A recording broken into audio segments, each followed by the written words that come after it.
काशिफ अकबर और दुर्दाना एक दूसरे को सोचती हुई नजरों से देख रहे थे।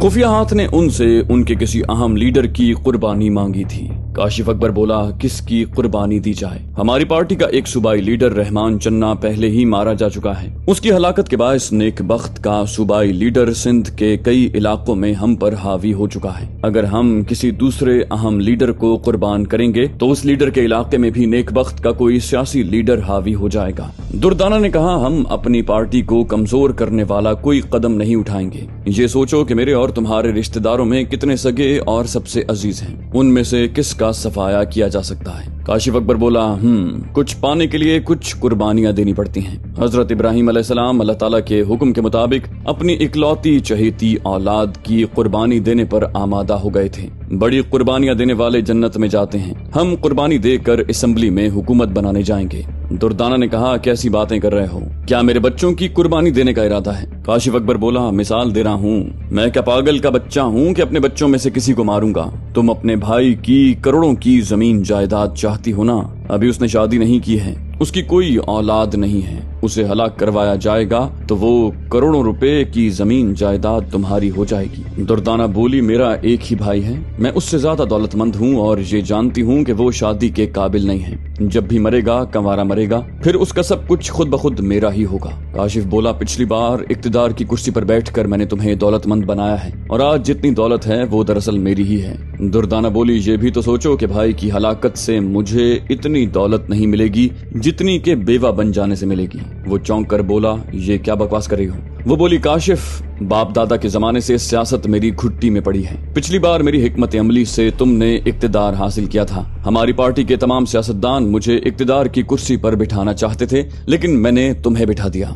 क्या इतनी सी बात तुम्हारी समझ में नहीं आई कि मैं इब्तिदा से तुम्हारे कांधे पर बंदूक रख कर सियासी बाजीगरी दिखाती आई हूँ? काशिफ ने कहा, तुम क्या कहना चाहती हो? वो बोली, मुझसे न पूछो, हमारी पार्टी के तमाम सियासतदानों से पूछो। अगर इलेक्शन में जीत कर मैं इक्तिदार की कुर्सी पर बैठना चाहूंगी तो क्या वो तुम्हें हमारी पार्टी का सिर्फ एक मोहरा समझकर और सिर्फ मेरा मजाजी खुदा समझकर बर्दाश्त करेंगे या तुम्हें मुझ पर तरजीह देंगे? वो सोच में पड़ गया। वो सियासी पार्टी दुर्दाना के बाप ने बनाई थी।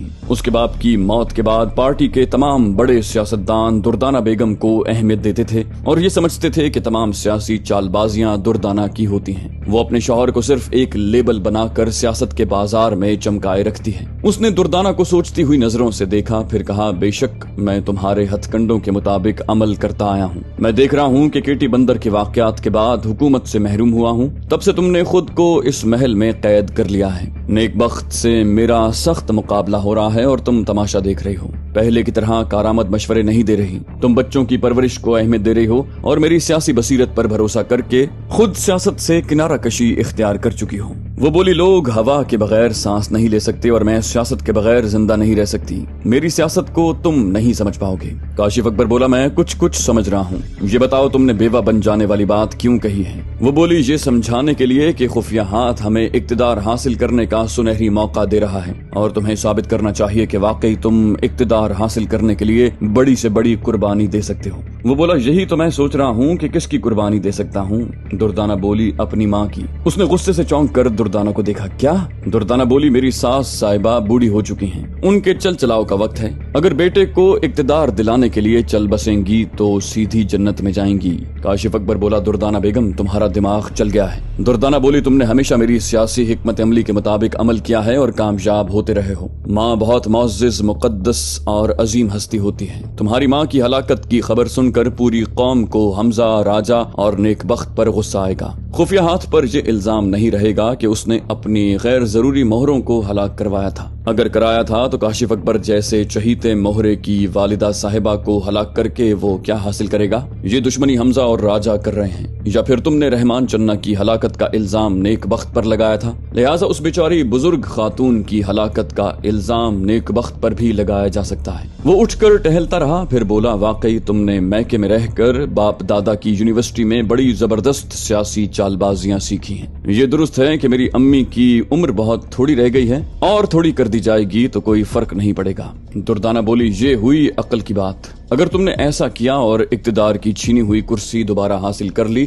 तो मुल्क के बहुत बड़े सियासतदान कहलाओगे। वो सोफे से उठकर अपने बेडरूम की तरफ जाते हुए बोली, wish you good luck. Kashif Akbar उसे जाते हुए देखता रहा। जब उसने बेडरूम के अंदर जाकर दरवाजे को बंद कर लिया तो वो वहां से चलता हुआ सीढ़ियां चढ़ता हुआ फर्स्ट फ्लोर के एक कमरे में आया। दरवाजे को अंदर से बंद किया, फिर मोबाइल फोन निकालकर खुफिया हाथ से राब्ता किया। पहले सेक्रेटरी की आवाज सुनाई दी, उसके खुफिया हाथ की आवाज आई, क्या तुमने 2 घंटे से पहले फैसला कर लिया? काशिफ अकबर ने कहा, जी हाँ, आपकी खातिर मैं अपनी सबसे अजीज हस्ती की कुर्बानी दूंगा। आप तमाम मीडियाज के जरिए अवाम को बताएंगे कि मुझे धमकियां दी जा रही हैं। कोई अजनबी मुझसे कह रहा है कि वो मेरी जान से ज्यादा अजीज शरीक हयात दुर्दाना बेगम को किसी भी वक्त कत्ल कर सकता है। खुफिया हाथ ने कहा, वाह मिस्टर काशिफ, तुमने दिल खुश कर दिया। दुर्दाना को हलाक किया जाएगा तो अवाम को तुमसे हमदर्दी होगी। पहले तुम्हारे एक अहम सूबाई लीडर को हलाक किया गया, फिर दुर्दाना को हलाक कर दिया गया। तुम एक मजलूम सियासतदान बन जाओगे और तुम्हारा वोट बैंक नेक बख्त से ज्यादा बढ़ जाएगा। काशिफ अकबर ने कहा, दुर्दाना कह रही थी कि वो आज शाम को मारगला वाले बंगले में जाएगी। अगर वो कल के अखबारात में पढ़ेगी कि किसी अजनबी ने उसे कत्ल करने की धमकी दी है तो वो मेरी साजिश को समझ लेगी। खुफिया हाथ ने कहा, हमारी कोशिश ये होगी कि वो कल सुबह का अखबार न पढ़ सके। तुम भी यही कोशिश करने के लिए उसके साथ मारगला जाओ। अगर किराए के कातिलों को वहां पहुंचने में किसी वजह से देर हो जाए तो अखबारात को दुर्दाना तक न पहुंचने दो। सुबह उसके बेदार होने से पहले तमाम अखबारात जला दो। काशिफ अकबर ने कहा, ठीक है, मैं उसके साथ मारगला जाऊंगा। राब्ता खत्म हो गया। वो फोन बंद करके दरवाजा खोलकर सीढ़ियां उतरता हुआ ग्राउंड फ्लोर पर आया। दुर्दाना के बेडरूम का दरवाजा पहले की तरह बंद था। वो एक सोफे पर इत्मीनान से बैठकर दिल ही दिल में बोला, अगर वो बेवा होकर मेरा सब कुछ हासिल कर सकती है तो मैं भी रंडवा बनकर इक्तिदार की कुर्सी तक पहुंच सकता हूं। उसने 2 घंटे बाद दुर्दाना से कहा, मैं पहले सियासतदान नहीं था, एक मिल ओनर था। शादी से पहले तुमसे दोस्ती हुई तो तुम मुझे सियासत की तरफ लाने लगी और मैं तुम्हारे इश्क में सियासतदान बनता गया। शादी के बाद हमारा एक बेटा पैदा हुआ। उस वक्त तक तुम्हारे मशवरों पर अमल करते हुए मुझ में सियासी पुख्तगी पैदा हो गई। दूसरी जचगी के बाद तुमने मुझे सिर्फ एक बेटी का बाप ही नहीं, इस मुल्क का हुक्मरान बना दिया। मैं सोच भी नहीं सकता था कि तुमसे सियासी जोड़ तोड़ सीखते सीखते एक मिल ओनर से मुल्क का हुक्मरान बन जाऊंगा। वो बोली, तुम बहुत लंबी तमहीद बांध रहे हो, आइंदा हुक्मरान बनने की बात करो। काशिफ अकबर ने कहा, मैं तुम्हारे मशवरे के खिलाफ बात नहीं कर सकता। मैं एक माँ की कुर्बानी देकर हुक्मरान बनूंगा तो हमारा खानदान शाही खानदान कहलाता रहेगा। वो बोली, अब तुम अक्ल की बात कर रहे हो। बर्र-ए-सगीर की तारीख में यही होता आया है। भाई अपने भाई को और बेटा अपने बाप को कत्ल करके हुक्मरान बनता रहा है। सियासत में रिश्तेदारी की अहमियत नहीं होती। तख्त नशीनी के लिए माँ बाप को भी कब्र नशीन बना दिया जाता है। काशिफ अकबर बोला, मैंने खुफिया हाथ को ये फैसला सुना दिया है कि एक अजनबी ने फोन पर धमकी दी है कि वो मेरी अम्मी को हलाक कर देगा। ये खबर कल के अखबारात में शाया होगी। दुर्दाना खुश हो गई। उन्होंने वो रात बड़े प्यार से गुजारी।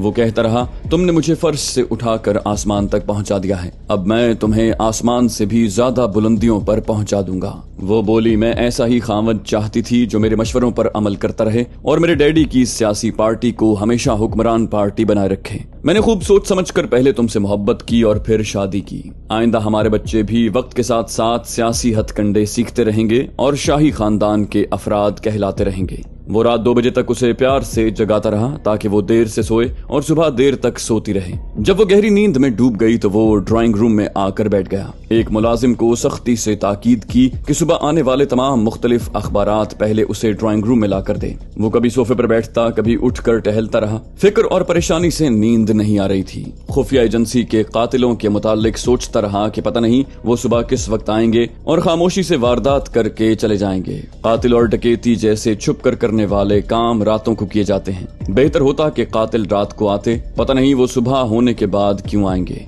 उस रात वो सो न सका, बेचैनी से जागता रहा। आखिर सुबह तो होनी थी, सो हो गई। वो बंगले के पहले कमरे में आया था। मुलाजिम ने बाहर से आकर दरवाजा खोला। उसके हाथों में मुख्तलिफ उर्दू और अंग्रेजी अखबारात थे। उसने फौरन ही उठकर आगे बढ़कर उसके हाथों से अखबारात लिए, फिर उनमें से एक अखबार लेकर बाकी को सेंटर टेबल पर रखा। उसे खोलकर पढ़ा। पहले सफे के दरमियानी हिस्से में लिखा था कि काशिफ अकबर को कत्ल करने की धमकियां दी जा रही हैं। तफसीली खबर ये थी कि पिछले 2 दिनों से 2 बार काशिफ अकबर साहब को किसी अजनबी ने فون کے ذریعے قتل کرنے کی دھمکیاں دی ہیں۔ اس نے بھی حمزہ اور راجہ کی طرح دعویٰ کیا ہے کہ وہ کاشف اکبر کو 24 گھنٹے کے اندر ہلاک کر دے گا۔ وہ پڑھ کر غصے میں جھنجھلاتے ہوئے بولا، کیا بکواس ہے، الٹی خبر چھاپ دی ہے۔ قاتل نے دردانہ کو قتل کرنے کی دھمکی دی تھی۔ اس اخبار میں غلطی سے دردانہ کی جگہ میرا نام چھپ گیا ہے۔ وہ اس اخبار کو ایک طرف پھینک کر دوسرا اٹھانے کے لیے سینٹر ٹیبل کی طرف پلٹا تو دردانہ کو دیکھ کر چونک گیا۔ وہ دوسرا اخبار اٹھا کر پڑھتے ہوئے بول رہی تھی، اس اخبار میں بھی وہی الٹی خبر شائع ہوئی ہے، کسی اجنبی نے مجھے نہیں تمہیں قتل کرنے کی دھمکی دی ہے۔ وہ پریشان ہو کر تیسرا پھر چوتھا اخبار اٹھا کر سرسری طور پر پڑھنے لگا۔ وہ آخری اخبار کو پھاڑتے ہوئے دردانہ کو گھور کر دیکھتے ہوئے بولا، تم مسکرا رہی ہو؟ وہ بولی، اس بات پر مسکرا رہی ہوں کہ تم تمام کہاوتیں بھول جاتے ہو۔ کم از کم یہی کہاوت یاد رکھتے کہ بلی نے شیر کو تمام گر سکھائے لیکن درخت پر چڑھنا نہیں سکھایا۔ پہلوان اپنے چیلے کو تمام داؤ سکھاتا ہے لیکن اپنے بچاؤ کا ایک آخری داؤ چھپا کر رکھتا ہے۔ میں نے سیاست کے تمام داؤ پیچ سکھائے، آج آخری داؤ سیکھنے کے بعد تم اسے استعمال کرنے کے قابل نہیں رہو گے۔ پیچھے دیکھو۔ اس نے پلٹ کر دیکھا۔ دروازے پر دو افراد سر پر پگڑی اور منہ پر ڈھاٹا باندھے کھڑے تھے۔ دونوں کے ہاتھوں میں کلاشنکوفیں تھیں اور ان کی گنوں کا رخ کاشف اکبر کی طرف تھا۔ اس نے سہم کر دردانہ سے کہا، میں تمہارا مجازی خدا ہوں۔ وہ سگریٹ کے پیکٹ سے ایک سگریٹ نکالتے ہوئے بولی، ہم دونوں کا مجازی خدا خفیہ ہاتھ ہے۔ تم سمجھتے تھے میں سیاست سے دور ہو چکی ہوں جبکہ اپنی پارٹی کے بڑے بڑے سیاستدانوں سے میرا رابطہ رہا کرتا تھا۔ پھر میں ایک باحیا مشرقی عورت ہوں، خفیہ ہاتھ جیسے مجازی خدا سے ناتا کیسے توڑ سکتی ہوں؟ اگر ناتا توڑ دیتی تو آج یہ گن مین مجھے قتل کرنے آتے۔ دردانہ نے ہونٹوں کے درمیان سگریٹ رکھتے ہوئے لائٹر کے ننھے سے شعلے کو بھڑکاتے ہوئے کہا، شوٹ ہم۔ تڑتڑ کی آوازوں کے ساتھ دو گنوں سے کئی گولیاں چلنے لگیں۔ وہ اپنا سگریٹ سلگانے لگی، پھر پہلا کش لگا کر دھواں چھوڑتے ہی فائرنگ کی آواز رک گئی۔ وہ سگریٹ کا دوسرا کش لگاتے ہوئے اپنے مجازی خدا کے پاس آئی۔ وہ خون سے لت پت آدھا صوفے پر اور آدھا فرش پر تھا، جسم ساکت ہو گیا تھا اور دیدے پھیل گئے تھے۔ وہ اس کے منہ پر دھواں چھوڑنے لگی، دنیا والوں کے سامنے اپنی بیوگی پر رونے اور اس کی قبر پر اگربتی کا دھواں پھیلانے سے پہلے وہ کامیابی کا دھواں اس کے منہ پر پھینک رہی تھی۔ پتہ نہیں مرد اپنی مردانگی کے زوم میں یہ کیوں نہیں مانتا کہ عورت اسے ایک پھونک میں اڑا دیتی ہے۔ راجہ نواز نے اخبار کو ایک طرف پھینکتے ہوئے حمزہ کی طرف دیکھا، پھر کہا، ہم سے ایک غلطی ہو گئی، ہمیں فون پر ٹینا وغیرہ کو دھمکیاں نہیں دینی چاہیے تھیں، انہوں نے فون پر دی جانے والی دھمکیوں کو ریکارڈ کیا ہوگا۔ اب کاشف اکبر کے قتل کے بارے میں اخبارات کے ذریعے کہا جا رہا ہے کہ ایک اجنبی نے اسے قتل کرنے کی دھمکیاں دی تھیں۔ اس بار خفیہ ہاتھ نے ہمارے نام نہیں لیے، دھمکیاں دینے والے کہا ہے۔ حمزہ نے کہا، وہ سمجھتا ہے کہ ہمارا نام لینے کی ضرورت نہیں ہے۔ جب پہلی 3 وارداتیں ہم نے کی ہیں، یعنی ٹینا کو اغوا کیا ہے، سفیر کو مار ڈالا ہے اور اس کے چپڑاسی کو بھی غائب کر دیا ہے، ہم نے ان میں سے کوئی جرم نہیں کیا ہے۔ اس کے برعکس ہم نے تردیدی بیان دیا تھا اور ان جرائم کے مرتکب ہونے سے انکار کیا تھا، لہٰذا اس بار ہمیں اجنبی کہا گیا ہے تاکہ عوام کو ذہنی طور پر الجھایا جائے۔ ان کے اندر شکوک پیدا ہوں گے کہ ہم نے پہلے اپنے نام بتا کر وارداتیں کی، اب مزید دہشت گرد نہ کہلانے کے لیے خود کو اجنبی کہہ رہے ہیں۔ راجہ بولا، کاشف اکبر کا سب سے بڑا سیاسی حریف نیک بخت ہے، اس کی ہلاکت کا الزام نیک بخت پر آنا چاہیے، عوام کو اس پر شبہ کرنا چاہیے۔ جب اس کا صوبائی لیڈر رحمان چنہ ہلاک کیا گیا تھا تو کاشف اکبر نے نیک بخت پر ہی الزام لگایا تھا۔ موجودہ حالات میں یہ سمجھ نہیں آ رہا ہے کہ خفیہ ہاتھ نے کاشف اکبر کو کیوں قتل کروایا ہے۔ جس نیک بخت کو یہاں کا حکمران بنانا چاہتا ہے اسے عوام کی نظروں میں مشکوک کیوں بنایا جا رہا ہے؟ حمزہ نے کہا، خفیہ ہاتھ اپنے دونوں چہیتوں میں سے ایک کو قتل کروانے اور دوسرے کو مشکوک بنانے کے بعد کیا کرنا چاہتا ہے، یہ میں سمجھ سکتا ہوں، کیا تم سمجھ رہے ہو؟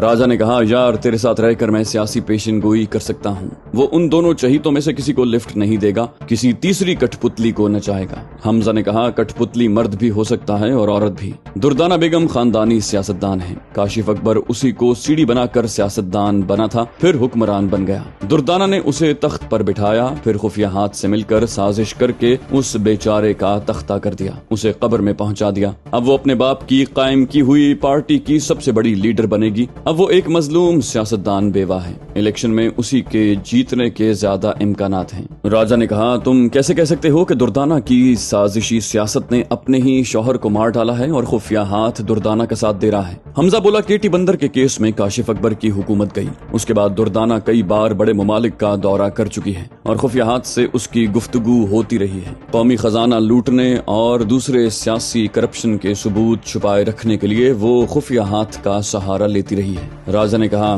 خفیہ ہاتھ کے پہلے 2 چہیتے تھے، اب ایک چہیتا اور ایک چہیتی ہے۔ ہم جس طرح حالات کا تجزیہ کر رہے ہیں اس کے مطابق نیک بخت کی پوزیشن کمزور ہو رہی ہے۔ حمزہ نے موبائل سینٹر ٹیبل پر سے اٹھا کر نمبر پنچ کرتے ہوئے کہا چلو معلومات حاصل کرنے کے لیے کچھ چھیڑ چھاڑ کرتے ہیں۔ رابطہ ہونے پر ایک نسوانی آواز سنائی دی، ہیلو، میں دردانہ بیگم کی پرسنل سیکرٹری بول رہی ہوں، آپ جو بھی ہیں پیغام نوٹ کروا دیں، بیگم صاحبہ ابھی صدمے سے نڈھال ہیں، وہ کسی سے بات نہیں کریں گی۔ حمزہ نے کہا اتفاق سے میں بھی پرسنل سیکرٹری ہوں، آپ ان کے کان میں صرف اتنا کہہ دیں سیکرٹ ہینڈ۔ سیکرٹری بولی جسٹ اے منٹ، میں ابھی ان سے کہتی ہوں۔ حمزہ نے راجا نواز کو موبائل فون دیتے ہوئے دھیمی آواز میں کہا، پرسنل سیکرٹری کی آواز۔ راجا نے فون لے کر کان سے لگایا، چند سیکنڈ کے بعد دردانہ کی آواز سنائی دی، ہیلو، میں دردانہ بیگم بول رہی ہوں۔ راجا نے پرسنل سیکرٹری بنتے ہوئے کہا، hello madam, just a minute. Raja نے فون کے ننھے سے مائک پر ہاتھ رکھ کر کھنکار کر اپنے گلے کو صاف کیا، پھر بھررائی ہوئی آواز میں پوچھا، کیا پوزیشن ہے؟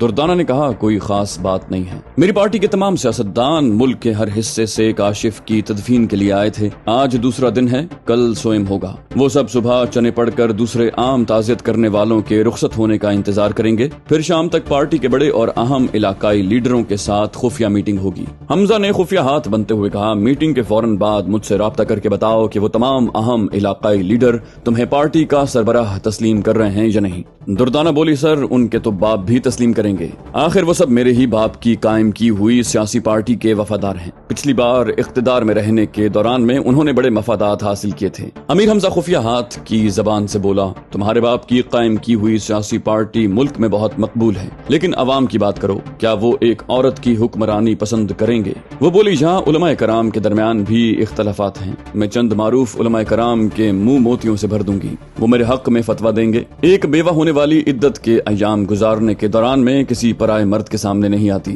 لیکن میرے زرخرید علماء ملک اور قوم کی بہتری کے حوالے سے فتویٰ دیں گے کہ میں انتخابی مہم جاری رکھنے کے لیے اپنی پارٹی کے سیاستدانوں سے ملاقاتیں کر سکتی ہوں اور جلسوں میں لاکھوں عوام کے سامنے تقاریر کر سکتی ہوں، میں نے تمام انتظامات کر رکھے ہیں۔ امیر حمزہ نے کہا، ہم تسلیم کرتے ہیں کہ تم کچھ کرنے سے پہلے زبردست پلاننگ کرتی ہو، پھر بھی ہم عوام کا ری ایکشن دیکھنا چاہتے ہیں، تم پرسوں تک کسی بڑے جلسے میں پارٹی کے سربراہ کی حیثیت سے عوام کو مخاطب کرو۔ وہ بولی، میں پرسوں سیاہ ماتمی لباس پہن کر 3 بڑے شہروں میں دوپہر، شام اور رات کو لاکھوں کروڑوں عوام کو مخاطب کرنے کے لیے جلسوں کی تیاریاں کروا رہی ہوں۔ نقلی خفیہ ہاتھ نے کہا، آل رائٹ، میں نتیجہ دیکھوں گا، میری خفیہ ایجنسیاں مجھے رپورٹ دیں گی کہ عوام میں تمہاری مقبولیت کا گراف کتنا اوپر جا رہا ہے۔ راجا نے فون بند کر کے حمزہ کو بتایا کہ دردانہ ایک پارٹی سربراہ کی حیثیت سے عوام کے سامنے آنے کے لیے کیسی پلاننگ پر عمل کر رہی ہے۔ حمزہ نے مسکرا کر کہا، تم آوازوں اور لہجوں کی خوب نقالی کرتے ہو۔ دردانہ نے شبہ نہیں کیا اور بہت کچھ اگل دیا، اب ذرا نیک بخت کی خبر لو۔ راجا نے رابطہ کیا، پھر خفیہ ہاتھ کے سیکرٹری کی آواز میں کہا، ہیلو مسٹر نیک بخت، سر نے پوچھا ہے کہ کاشف اکبر کی ہلاکت کا رد عمل کیا ہو رہا ہے اور کیا آپ نے میڈم دردانہ سے تعزیت کی ہے؟ نیک بخت نے کہا، میں سر سے براہ راست گفتگو کرنا چاہتا ہوں۔ وہ بولا، سر بہت مصروف ہیں، آپ ان کے سوالات کے جواب دیں۔ نیک بخت بولا، جواب کیا دوں؟ کاشف اکبر کی ہلاکت کے بعد دردانہ بیگم ہمدردیاں حاصل کر رہی ہیں، رحمان چنہ کی ہلاکت کے بعد کاشف اکبر کی ہلاکت نے مجھے مشکوک بنا دیا ہے، لوگ ان وارداتوں کو میری سازش سمجھ رہے ہیں۔ حمزہ اور راجا میری مقبولیت کا گراف گراتے جا رہے ہیں، کیا وہ دونوں نادیدہ ہیں کہ خفیہ ایجنسی کے سراغ رساں انہیں ڈھونڈ نہیں پا رہے ہیں؟ راجا نے سیکرٹری بنتے ہوئے کہا، انہیں تلاش کیا جا رہا ہے، سر نے حکم دیا ہے کہ ان کی ایک جھلک بھی نظر آئے تو فوراً انہیں گولیوں سے چھلنی کر دیں۔ نیک بخت نے کہا، یہ میں ایک عرصے سے سنتا رہا ہوں، لیکن وہ تو نہ نظر آتے ہیں نہ کتے کی موت مارے جاتے ہیں، اب تو صرف دعائیں مانگتا رہتا ہوں کہ اللہ تعالیٰ ان دونوں کو ایک ہی دن اٹھا لے۔ راجا بولا، غلط دعائیں مانگ رہے ہو اور وہ قبول ہو رہی ہیں، اللہ انہیں اٹھاتا جا رہا ہے اور تمہیں گراتا جا رہا ہے۔ نیک بخت نے کہا، ہاں یہ تو میں نے سوچا بھی نہیں تھا، اب دعاؤں کے الفاظ بدل دوں گا۔ سیکرٹری نے کہا، آپ نے دردانہ بیگم سے تعزیت کی؟ وہ بولا، رسمی طور پر کرنا ہی تھا، لیکن تعزیت کرتے وقت یوں لگ رہا تھا جیسے میری سیاست کا تعزیہ نکالا جا رہا ہے۔ اس بات پر راجا کو بے اختیار ہنسی آ گئی، بے اختیاری میں آواز بدل گئی۔ نیک بخت نے چونک کر پوچھا، کون تم کون ہو؟ راجا نے کہا، وہی ہوں جس کی موت کی دعائیں مانگتے رہے ہو۔ نیک بخت نے کہا، یو نان سینس، تم راجا نواز ہو، مجھے بے بس اور کمزور سمجھ کر تماشا بنا رہے ہو، جب जबकि मैं कमजोर नहीं हूँ, बेबस नहीं हूँ। मेरा सबसे बड़ा सियासी हरीफ जहन्नम में पहुंच चुका है। क्या तुम समझते हो कि उसकी बेवा मेरे मुकाबले में इलेक्शन जीत सकेगी? राजा ने कहा, ये वतन को गिरवी रखने वाले जानते होंगे कि जीतने के लिए किसने किस हद तक अपनी कौमी गैरत को खुफिया हाथ के आगे बेच दिया है। नेक बख्त ने फोन बंद कर दिया। राजा ने अपना फोन बंद करते हुए कहा, यार इसकी एक बात पर बेख्तियार हंसी आ गई। उसे शुबा हो गया कि खुफिया हाथ का सेक्रेटरी नहीं बोल रहा है। वो बताने लगा कि नेक बख्त उससे क्या कह रहा था। वो बातें करते हुए सोफों से उठ गए। एक कोठी की 4 दीवारी में तमाम दिन गुजार चुके थे। शाम को खुली फजा में सांस लेना और जरा तफरी करना चाहते थे। उस कोठी के एक बेडरूम में वो रहते थे। उसके बाकी हिस्सों में एक मियाँ बीवी अपने जवान बेटे और 2 बेटियों के साथ रहते थे। गॉडफादर हाशिम ने उन्हें आर्जी तौर पर छुपने के लिए उस कोठी का इंतखाब किया था ताकि पुलिस और खुफिया एजेंसियों वाले किसी मकान में उन दोनों को यकजा देखकर उन पर शुबा न करें। इतनी बड़ी फैमिली के साथ रहने के बायस वो महफूज थे। उन्होंने लिबास तब्दील करने के दौरान में फैसला किया कि वो एक साथ बाहर वक्त नहीं गुजारेंगे।